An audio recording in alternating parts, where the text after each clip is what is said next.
Thank you. Thank you. Have a look at this lot. And please be honest with yourselves when I ask you this question. What do you feel? Do you feel sadness? Do you feel anger? Or do you feel fear? What are your immediate judgments of these men? Do you judge them to be thugs, criminals, or losers?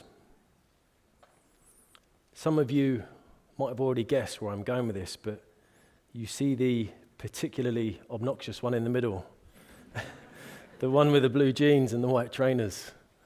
Well, that's me. And back then I was pretty horrible. Today I'm an author, I'm 14 years sober from alcohol and drugs, and I'm the founder of a non-profit organisation called the CIP Project. CIP stands for Change is Possible, and we help people who have experienced childhood trauma, who battle with their mental health or addiction, and even ex-military veterans with PTSD. I'd like to think that today I'm not too bad a bloke, but I'd be willing to take a pretty big bet that if you'd met me back then, or any time more than 14 years ago, you lot wouldn't have liked me much. In fact, you probably would have reacted in one of two ways. You'd have either been frightened of me, or you'd have wanted to have a go at me, which on the face of it, it would have been fair enough. Because in all honesty, underneath everything, I didn't like me much either. I was horrible. I was loud. I was angry. I was unpredictable. My father was a heroin addict and he left before I was 1. And my mother was an Irish immigrant from a gypsy family and she struggled with alcoholism. I drank, I took drugs, I stole things. In fact, I didn't just steal things, I stole things whilst in possession of firearms. So if you'd lived near me, you'd have been pretty relieved to hear that at the age of 16, I was convicted and sent to a young offenders institution, where I was locked up for 23 hours every single day. It seems pretty clear-cut, doesn't it? You've got a troubled kid from a broken home who's a menace to society. Yeah, we're better off locking him up, teach him a lesson. Problem solved. So I want to give you a little bit of context to my story. When I was born, I wasn't born an evil person, I'm pretty sure of that. In fact, here's a photo of me when I was 5. Not too bad, eh? Well, a few months after that photo was taken, my uncle came to live with us. And my uncle grew up in Ireland in a children's home that was run by priests and nuns. And they abused him physically and sexually every day of his life. So guess what? When he came to live with us in England, he did the same to me for about 6 months, which is a really long time when you're 5 years old. And it had a significant effect on my outlook on the world. The next photo I'm going to show you was taken shortly after my uncle had left.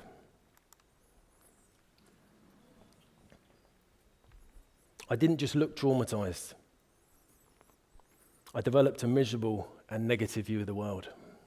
I thought to myself, after all, if this is how the people you live with are going to treat you, what's the world outside going to be like?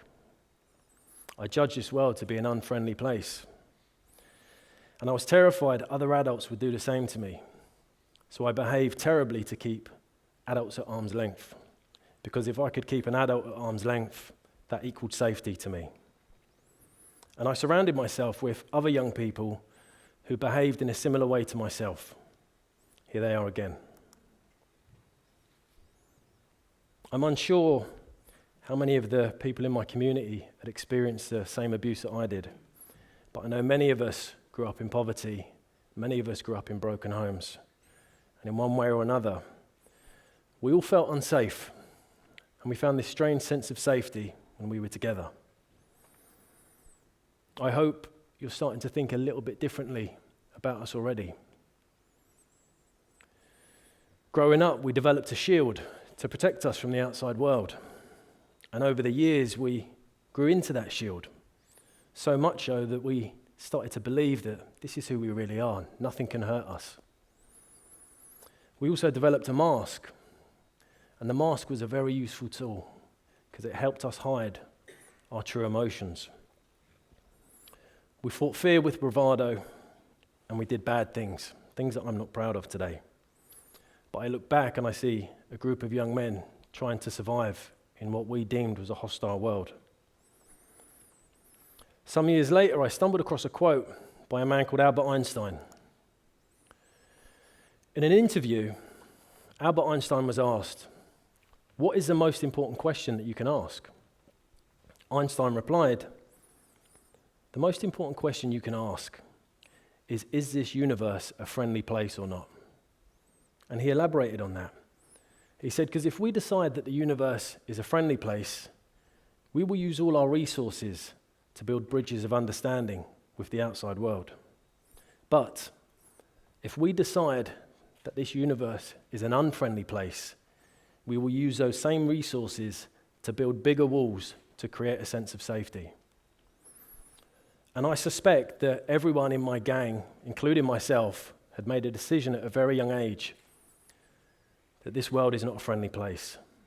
And we were simply using all of our resources to create a sense of safety. Now, unfortunately, society decided, in all its wisdom, to ignore the words of Albert Einstein and decided to lock us up instead. Most of the young people from my community spent time in prison. And we spent time 23 hours a day in cells just like this one. A lot of people get locked up every year here in the UK. There's about 85,000 in total. And in 2019, an independent inquiry described the scale of alleged abuse in these institutions as shockingly high. So we have politicians who win votes by saying things like, "I'm going to get tough on crime. I'm going to get tough on the causes of crime," which ultimately ends up meaning you're going to get tough with people like us. And I hate to be controversial, but when you consider what leads most people into the prison system and then what actually happens to them once they're inside the prison system, it's one of the most worst thought out policies in history. You know, I'm half proud to be an expert on prison life, having tested it myself a few times as a teenager. But ever since I founded my organization, I run intensive workshops in prisons. And one of the things I noticed was that nearly every person I met had experienced some form of childhood trauma, whether it was just growing up in poverty or neglect or some form of abuse. And I think it's more than a coincidence that all of our prison populations seem to have this in common, that if you've grown up in an underprivileged background and experienced childhood trauma, the odds are you're going to end up in prison at some point in your life. And the problem with that is, one of the byproducts of childhood trauma is anger. And when you lock angry people up together, you can give them decent meals, you can give them access to a gym, you can even give them qualifications. But none of that gets to the root of their problems. Nor does locking them up for 23 hours every day. Or in the age of coronavirus, it was actually longer. We locked them up for 23 and a half hours a day. They weren't allowed any visitors from the outside. You're only allowed out of your cell for 30 minutes to have a shower and then come back. You have to punish crime. I'm not suggesting we don't. I believe that bad behavior needs to have a consequence. But we also have to help people rehabilitate and get them to understand why they act this way. Otherwise, we're simply treating a structural flaw with a lick of paint. Because I believe that a traumatized, angry person will always revert to violence unless the source of that trauma is healed. And I can vouch for this myself. I experienced pretty much every form of torture before I went to prison and when I was in prison. And each one made me worse, more threatened, more desperate to protect myself. And the only peace I could find is when I used alcohol and drugs. Until one day at the age of 18, I looked forward at the rest of my life and I couldn't see any hope. And that's when I decided I would kill myself. The first thing I remember was hanging from the bars in my prison cell with my bedsheet wrapped around my neck. And the next thing I remember was laying on the floor being resuscitated by 2 prison officers, who at the time were incredibly sympathetic. Once they'd established I was breathing again, they carried me by my wrists and my ankles and tossed me into a padded cell. And this is where this moment of realization came to me. As I laid there on the floor in the fetal position of this padded cell, I found myself asking for help from someone, somewhere, maybe a higher power perhaps. I said, please help me. If you help me, I promise I'll do better with my life. I'll go further than that. I'll even come back to places like this and help others with theirs. It's a commitment I've taken seriously ever since that day. Looking back in hindsight, it was a lot easier said than done. You know, I left prison with no qualifications, no CV. I had no preparation on how to handle the difficult questions that were thrown at me during a job interview. Every day I'd go out applying for jobs and everyone said no. The constant rejection was really hard. But you know what was even harder? Is returning to my community where everyone was selling drugs and committing crime and making money in what I saw was an easy way. And I came really close to giving up. And then finally someone saw enough in me, or at least was desperate enough to offer me a job. And strangely enough, it was right here in Kingston. Kingston Council was looking for a litter picker to go around and pick up other people's litter. And here I was at the age of 19 at a real crossroads in my life. I found myself asking the question to myself, Michael, how badly do you want to change? And I'm so proud of my 19-year-old self for being brave enough and humble enough to accept the job. Because I can honestly say that for the first time in my life, while picking up litter in Kingston, that's where I started to witness acts of kindness on a regular basis. Not from the kids on my estate, who would often wait at the bus stop for me just to make fun of me on my way to work in my council uniform, but actually from you guys, the people of Kingston. You helped me reconnect with something I'd lost touch with over the years. Kindness. It was the small things that got me at first. I'd see parents walking their children to school, and the parents were happy and sober and well-dressed. This may sound normal for you, but it wasn't always the case in the community I grew up in. I'd see joggers out running, and they'd stop and pick up someone else's litter and then run and put it in the bin. I couldn't believe these things. But the thing that got me the most was sometimes on my break, I'd sit at Kingston Station, and there used to be homeless people there. I think there still are today. And I'd see young professionals who were in a rush to get the train, but they'd always stop and give the homeless people coffee, food, and even money. And this is where the strangest things started happening within me. As I was witnessing these acts of kindness by random strangers, the world suddenly started to seem a bit more friendly. And as the world seemed a bit more friendly, I felt a bit more comfortable and confident to reach out and ask others for help.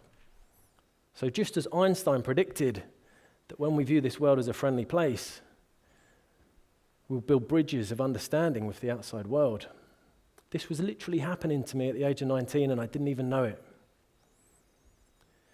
But don't just take my word for this, or Albert Einstein's. Let me introduce you to someone else who didn't come up much in conversation when I was a teenager. Mahatma Gandhi. Gandhi once quoted that the greatness of a nation can be measured by how it treats its weakest members. And my take on this is really simple. If you could imagine we had the opportunity to start society all over again with a completely blank canvas, would we decide that the best way we can help the children who suffer the most, I'm talking about the children who are beaten, abandoned, neglected and abused, would we decide that the best way we can help them is remove them from the environment where they're suffering the most and put them into another environment where they can suffer some more?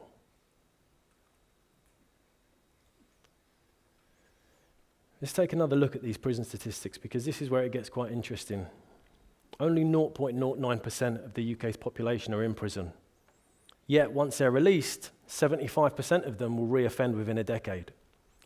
And it's no surprise now that we understand how traumatized and broken these people are. But if you could imagine this from a business perspective, imagine you owned a business that failed 75% of the time. You'd probably go broke within a month.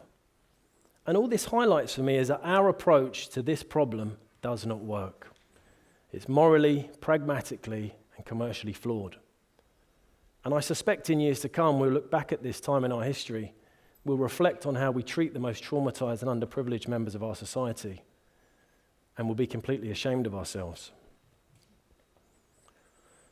Sometimes to fix an issue as complex as this one, you really need to step away from the politics, away from the headlines, and away from the status quo, and look at things quite differently. So let's use my own life as an example. The catalyst to create a better world for me wasn't about me being tougher or the system being tougher on me. It was actually kindness. As I witnessed random acts of kindness, my view of the world changed. And as my view of the world changed, I changed. Now I know how soft this must sound, coming from someone like me with a backstory like my own. But I want you all to hear that I spent a large portion of my life trying to be tough, only to realize how pointless and dangerous it is. I've volunteered in schools, colleges, and prisons for the past 14 years. And over that time, kindness has taken on a new meaning for me. Kindness is recognizing other people's trauma. For example, if you were to meet someone like myself who was loud and angry, just take a moment, look behind this act of aggression, and what you'll likely see is a childhood that's filled with trauma. Just recognizing that in another person is an act of kindness. Kindness is about being charitable. Kindness is about giving up your time, not for money or fame or likes on social media, just to make this world a better place. Could you imagine a world with more kindness? We would see a slow and gradual decline in most of the things us human beings struggle with the most. So my invitation for all of you, when you leave here, be kind to one another. Be kind to our planet. Kindness is the most effective way to create a better world. Thank you.